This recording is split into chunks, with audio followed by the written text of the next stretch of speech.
20 വർഷങ്ങളോളമായി അനിയുടെ അച്ഛനും അമ്മയും ഒളിപ്പിച്ച ആ രഹസ്യം എല്ലാവരുടെയും മുന്നിൽ വെച്ച് തുറന്നടിക്കുകയാണ് നാഗേന്ദ്രൻ.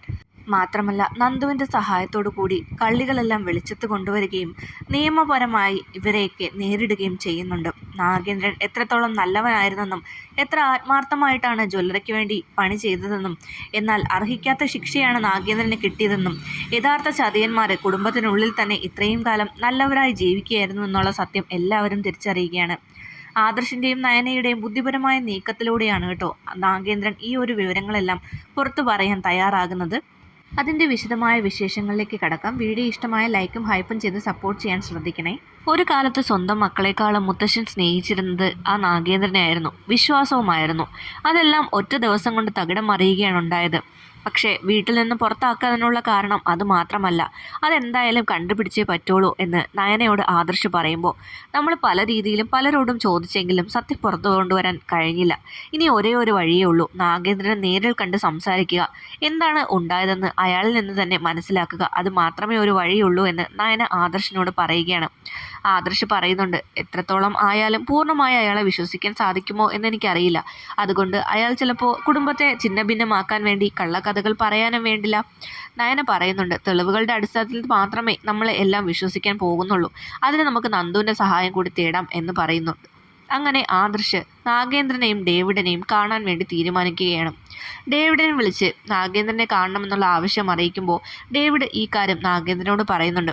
നാഗേന്ദ്രൻ അപ്പോൾ ഡേവിഡിനോട് പറയുന്നുണ്ട്, ആദർശിനെ കാണണമെന്ന് ഞാനും വിചാരിച്ചിരിക്കുകയായിരുന്നു. ആ കുടുംബത്തിൽ എന്നെപ്പറ്റി ഇപ്പോൾ അന്വേഷിക്കുന്നത് അവൻ മാത്രമാണ്.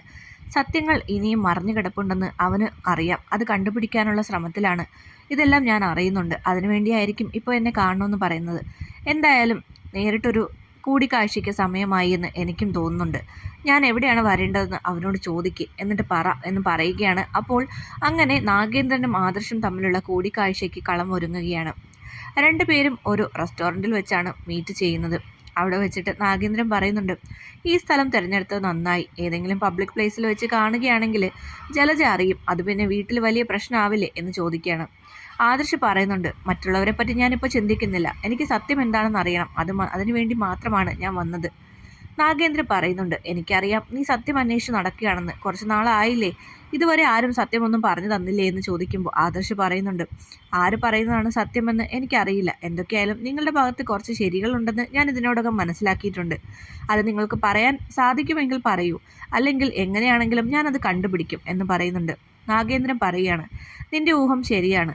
ജ്വല്ലറിയിൽ തട്ടിപ്പ് നടത്തിയത് കൊണ്ട് തന്നെയാണ് എന്നെ അവിടെ നിന്ന് പുറത്താക്കിയത്. അതിൻ്റെ യഥാർത്ഥ സത്യം ഇപ്പോൾ ഏകദേശം നിനക്ക് മനസ്സിലായി കാണുമല്ലോ. ഞാനല്ല, ജലജയാണ് ആ വില കൂടിയ റെയർ കളക്ഷൻ മാറ്റിവെച്ച് ഡ്യൂപ്ലിക്കേറ്റ് സ്വർണം ജ്വല്ലറിയിൽ എത്തിച്ചത്. അതുകൊണ്ടാണ് ആ കസ്റ്റമറിന് മുന്നിൽ നമ്മൾ നാണം കെട്ടതും എന്നെ നിൻ്റെ മുത്തശ്ശൻ പുറത്താക്കിയതും. പക്ഷേ അത് മാത്രമല്ല അവൾ എന്നോട് കാണിച്ചിട്ടുള്ള ചതി. അതിലും എത്രയോ വലിയ ചതികളാണ് ഈ ജീവിതത്തിൽ അവൾ എന്നോട് ചെയ്തിട്ടുള്ളതെന്ന് നിനക്ക് ഊഹിക്കാൻ പോലും കഴിയില്ല. അവൾ മാത്രമല്ല, നിന്റെ അജയൻ ചെറിയച്ഛനും ജാനകി ചെറിയമ്മയും അതിൽ ഉൾപ്പെടും. ഇത് കേട്ടിട്ട് ആദർശ് ഷോക്കാവുകയാണ്. എന്താ പറഞ്ഞത്? അവരത് എങ്ങനെയാണ് ഇതിൽ ഉൾപ്പെടുന്നത്? അബിയുടെ അമ്മ എന്തായാലും കള്ളത്തരത്തിലൂടെയാണ് ഇവിടെ വരെ എത്തിയതെന്ന് എനിക്കറിയാം. പക്ഷേ ചെറിയച്ഛനും ചെറിയമ്മയും എന്താണ് നിങ്ങളോട് ചെയ്തത് എന്ന് ചോദിക്കുകയാണ്. ഞാൻ ഈ നാട്ടിൽ വന്നതിന് ശേഷം അബി എന്നെ കാണാൻ പലപ്പോഴും വന്നിട്ടുണ്ട്. അത് നിങ്ങൾക്ക് അറിയാമെന്നുള്ള കാര്യമാണ്. അതിനെ ജലജ എതിർക്കുന്നുമുണ്ട്. പക്ഷേ അവിടെ മറ്റാർക്കും ഇല്ലാത്ത എതിർപ്പാണ് അജയന് ഈ ഒരു കാര്യത്തിനോട്. അതെന്തുകൊണ്ടാണെന്ന് നീ ചിന്തിച്ചിട്ടുണ്ടോ എന്ന് ചോദിക്കണം. അബിയും നിങ്ങളും തമ്മിൽ കാണുന്നതിനെപ്പറ്റി സംസാരിക്കുമ്പോഴൊക്കെ അജയൻ ചെറിയച്ഛൻ്റെ മുഖം മാറുന്നതും ഭാവം മാറുന്നതും ഒക്കെ ഞാൻ ശ്രദ്ധിച്ചിട്ടുണ്ട്. പക്ഷേ അതിൻ്റെ കാരണം എന്താണെന്ന് ഇതുവരെയും എനിക്ക് മനസ്സിലായിട്ടില്ല. അതിൻ്റെ കാരണം ഞാനിപ്പോൾ പറഞ്ഞു തരാം. വർഷങ്ങളായി ഈ ചതി നടക്കുന്നു. അത് ഇനിയെങ്കിലും പുറത്ത് കൊണ്ടുവന്നില്ലെങ്കിൽ നിങ്ങളുടെ കുടുംബത്തോട് ഞാൻ ചെയ്യുന്ന ഏറ്റവും വലിയ ചതി അതായിരിക്കും. ആദർശ് പറയുകയാണ്, നിങ്ങൾ വളച്ചൊടിക്കാതെ കാര്യം എന്താണെന്ന് നേരിട്ട് പറയൂ. അപ്പോൾ നാഗേന്ദ്രൻ പറയുകയാണ്, വർഷങ്ങളായിട്ട് നിങ്ങളുടെ കുടുംബത്തിൽ ആട്ടിൻ തോലിട്ട ഒരു ചെന്നായയാണ് നിന്റെ ചെറിയച്ഛൻ. അവൻ്റെ ഭാര്യയും മോശക്കാരിയല്ല. രണ്ടുപേരും ചേർന്ന് നിങ്ങളുടെ കുടുംബത്തിലുള്ള എല്ലാവരെയും പറ്റിച്ചുകൊണ്ടിരിക്കുകയാണ്. എൻ്റെ മകൻ അബിയാണ് അവിടെയുള്ള ഏറ്റവും വലിയ കള്ളനെന്നാണല്ലോ നിങ്ങളെല്ലാവരും പറയുന്നത്. പക്ഷേ അതിനേക്കാളും വലിയ കള്ളത്തരങ്ങളാണ് നിന്റെ ചെറിയച്ഛനും ചെറിയമ്മയും ആ കുടുംബത്തിൽ കാണിച്ചു കൂട്ടിയിരിക്കുന്നത്. അതാരും ഇതുവരെയും മനസ്സിലാക്കിയിട്ടില്ലെന്നുള്ളതാണ് അവരുടെ വിജയം. നിങ്ങൾ എന്തൊക്കെയാണ് ഈ പറയുന്നത്? ചെറിയച്ഛൻ എന്ത് തെറ്റ് ചെയ്തെന്നാണ് ചോദിക്കുമ്പോൾ നാഗേന്ദ്രൻ പറയുന്നുണ്ട്, നിന്റെ ചെറിയച്ഛൻ്റെ പേരിൽ എത്രത്തോളം ആസ്തി ഉണ്ടെന്ന് നിനക്കറിയാമോ?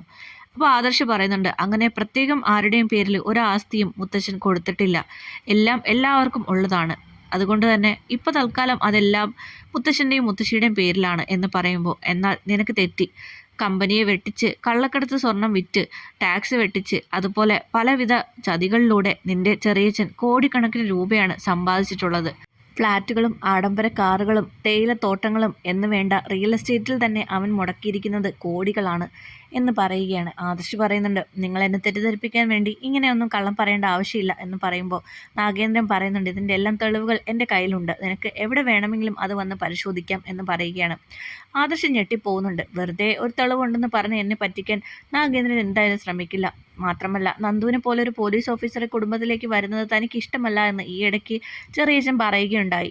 അതുമാത്രമല്ല നാഗേന്ദ്രനെ അഭി കാണുന്നതിന് ഏറ്റവും കൂടുതൽ എതിർപ്പും ചെറിയച്ഛനാണ്. ഇതെല്ലാം കൂട്ടി വായിച്ച് നോക്കുമ്പോൾ ചെറിയച്ഛൻ്റെ മേൽ എന്തൊക്കെയോ തെറ്റുകളുണ്ട്. ഇത് ഒരുപക്ഷെ ഇതായിരിക്കും എന്ന് മനസ്സിൽ വിചാരിക്കുകയാണ് ആദർശ്. അപ്പോൾ നാഗേന്ദ്രൻ തുടർന്ന് പറയുന്നു, പക്ഷേ ആദർശേ, നീ വിചാരിക്കുന്ന പോലെ വെറും സാമ്പത്തിക തട്ടിപ്പുകൾ മാത്രമല്ല നിന്റെ ചെറിയച്ഛൻ ആ കുടുംബത്തിൽ ചെയ്തിട്ടുള്ളത്. അവിടെയുള്ള പലരുടെയും ബന്ധങ്ങൾ ഈ രീതിക്ക് ആക്കിയതും അയാൾ തന്നെയാണ്. യഥാർത്ഥത്തിൽ ജലജയും അജയനും കൂടി ചേർന്നിട്ടാണ് എന്നെ ചതിച്ച് ആ വീട്ടിൽ നിന്ന് പുറത്താക്കിയത്. അവരുടെ പല രഹസ്യങ്ങളും എനിക്കറിയാവുന്നത് കൊണ്ടാണ് അവരങ്ങനെ ചെയ്തത്. പിന്നീട് ഞാൻ തിരിച്ചു വന്നപ്പോൾ ഏറ്റവും കൂടുതൽ ഭയപ്പെട്ടതും അവർ രണ്ടുപേരും തന്നെയല്ലേ. അതിൻ്റെ കാരണവും ഇതുതന്നെയാണ്. യഥാർത്ഥത്തിൽ ജലജയെപ്പോലെ തന്നെ ചതിയനും വഞ്ചകനും തന്നെയാണ് നിന്റെ ചെറിയച്ഛനും ചെറിയമ്മയും എന്ന് പറയുകയാണ്. ഇനി മറ്റൊരു വലിയ സത്യം കൂടി ഞാൻ നിന്നോട് തുറന്നു പറയാം. അത് നീ എങ്ങനെ വിശ്വസിക്കുമെന്നോ എങ്ങനെ ഉൾക്കൊള്ളുമെന്നോ എനിക്കറിയില്ല. പക്ഷേ എല്ലാ സത്യങ്ങളും നിന്നോട് തുറന്നു പറയേണ്ട സമയമായെന്ന് തോന്നിയത് കൊണ്ടാണ് ഞാനിപ്പോൾ വെളിപ്പെടുത്തുന്നത്. ഇത്രയും വർഷം നിങ്ങളെല്ലാവരും വിചാരിച്ചതുപോലെ എൻ്റെ ചോരയിൽ പിറന്ന മകനല്ല അഭി എന്ന് പറയുകയാണ്. ഇത് കേട്ടിട്ട് ആദർശം ഞെട്ടിപ്പോവാണ്. അഭി നിങ്ങളുടെ മകനല്ലെന്നോ, എന്തൊക്കെയാണ് നിങ്ങൾ ഈ പറയുന്നത് എന്ന് ചോദിക്കുകയാണ്. നാഗേന്ദ്രൻ പറയുന്നുണ്ട്, ഞാൻ ജലജയെ കല്യാണം കഴിക്കുന്ന സമയത്ത് ജലജ ഗർഭിണിയായിരുന്നു. ആ കാര്യം അറിഞ്ഞുകൊണ്ട് തന്നെയാണ് ഞാൻ അവളെ വിവാഹം കഴിച്ചത്. കാരണം എനിക്ക് അവളെ അത്രയ്ക്ക് ഇഷ്ടമായിരുന്നു. ആത്മാർത്ഥമായിട്ടാണ് ഞാൻ ജലജയെ സ്നേഹിച്ചത്. പക്ഷേ ഈ സത്യം ഒരിക്കലും അഭിയെ അറിയിച്ചിട്ടില്ല. എൻ്റെ മകനായിട്ട് തന്നെയാണ് അവൻ വളർന്നത്. ആ ഒരു സത്യം അവനെ അറിയിക്കാൻ ഞാനും ഒരുക്കമല്ലായിരുന്നു. അമിതമായി ലാളിച്ചാണ് എൻ്റെ മുത്തശ്ശനും മുത്തശ്ശിയും ജലജയെ വളർത്തിയത്. അതിൻ്റേതായിട്ടുള്ള പ്രശ്നങ്ങൾ അവൾക്കുണ്ടായിരുന്നു. കോളേജ് പഠനകാലത്ത് വളരെ വഴിവിട്ട രീതിയിലാണ് അവൾ ജീവിച്ചത്. അങ്ങനെ ഉണ്ടായ ഒരു കുട്ടിയാണ് അഭി. ആ നാണക്കേട് മറയ്ക്കാൻ വേണ്ടിയിട്ടാണ് പെട്ടെന്ന് തന്നെ ജലജയുടെ കല്യാണം നിൻ്റെ മുത്തശ്ശൻ നടത്തിയത്. കാരണം അബിയുടെ അച്ഛൻ എല്ലാം ഉപേക്ഷിച്ച് വിദേശത്തേക്ക് കടന്നു കളഞ്ഞിരുന്നു. അയാളെ പിന്നീട് കണ്ടെത്തിയിട്ടുമില്ല. എൻ ജ്വല്ലറിയുടെ എയും എന്നും ആരാണ് എന്താണെന്നൊക്കെ പലരും എന്നോട് ചോദിച്ചിട്ടുണ്ട്. അത് ഒരിക്കലും അബിയും നാഗേന്ദ്രനുമല്ല, അത് അവന്തികയും നാഗേന്ദ്രനും മാത്രമാണ് എന്ന് പറയുകയാണ്. അവന്തിക മാത്രമാണ് എൻ്റെ മകൾ, അഭി എൻ്റെ മകനല്ല. പക്ഷേ ആ ഒരു വേർതിരിവ് ഞാൻ ഒരിക്കലും അവനോട് കാണിച്ചിട്ടില്ല. എൻ്റെ സ്വന്തം മകനെ പോലെ തന്നെയാണ് ഞാൻ അവനെ സ്നേഹിക്കുന്നത്. പക്ഷേ പിന്നീടാണ് ഞാൻ പല കാര്യങ്ങളും തിരിച്ചറിയുന്നത്. ജലജയുടെ കാമുകൻ, അതായത് അഭിയുടെ അച്ഛൻ, അജയൻ്റെ ആത്മാർത്ഥ സുഹൃത്താണ്. അയാളുടെ നിർദ്ദേശപ്രകാരമാണ് ജലജയുമായിട്ട് ഇങ്ങനൊരു വഴിവിട്ട ബന്ധം അയാൾ തുടങ്ങിയത്. അതിൻ്റെ കാരണം എന്താണെന്ന് നിനക്കറിയണ്ടേ? ജലജ എടുത്തു വളർത്തിയത് അജയന് തീരെ ഇഷ്ടമായിട്ടുണ്ടായിരുന്നില്ല. താനും ജയേട്ടനും ഉള്ളപ്പോൾ മറ്റൊരു മകളെ എന്തിന് അച്ഛൻ എടുത്തു വളർത്തണം എന്നുള്ള ചോദ്യമായിരുന്നു അതിൻ്റെ എല്ലാം പിറകിൽ. സ്വത്തുക്കൾ വീണ്ടും മൂന്നായിട്ട് ഭാഗിക്കപ്പെടുമെന്നുള്ള പേടി കൊണ്ടിട്ടാണ് അജയൻ ജലജയെ എല്ലാവരും വെറുക്കാൻ വേണ്ടി ഈ ഒരു പദ്ധതി പ്ലാൻ ചെയ്തത്. പക്ഷേ ഇങ്ങനെയൊക്കെ സംഭവിച്ചിട്ടും ജലജയെ അവർ ഉപേക്ഷിച്ചില്ല. അവർ സ്വീകരിച്ചു, സംരക്ഷിച്ചു. അതൊരിക്കലും അജയൻ പ്രതീക്ഷിച്ചിരുന്ന ഒരു കാര്യമല്ല. എന്നാൽ പിന്നീട് ഞാൻ ഈ സത്യങ്ങളെല്ലാം മനസ്സിലാക്കി. മനഃപൂർവ്വം ജലജയെ ചതിയിൽപ്പെടുത്താൻ വേണ്ടി അജയനും അയാളും കൂടി ചേർന്ന് നടത്തിയ പദ്ധതിയായിരുന്നു ഇത്. കള്ളപ്രണയവും അതുപോലെ ഗർഭവും എല്ലാം എന്ന് മനസ്സിലാക്കുകയും അയാളെ ഈ വിദേശത്തേക്ക് കടത്താൻ സഹായിച്ചതും അജയനാണെന്നുള്ള കാര്യവും ഞാൻ തിരിച്ചറിഞ്ഞു.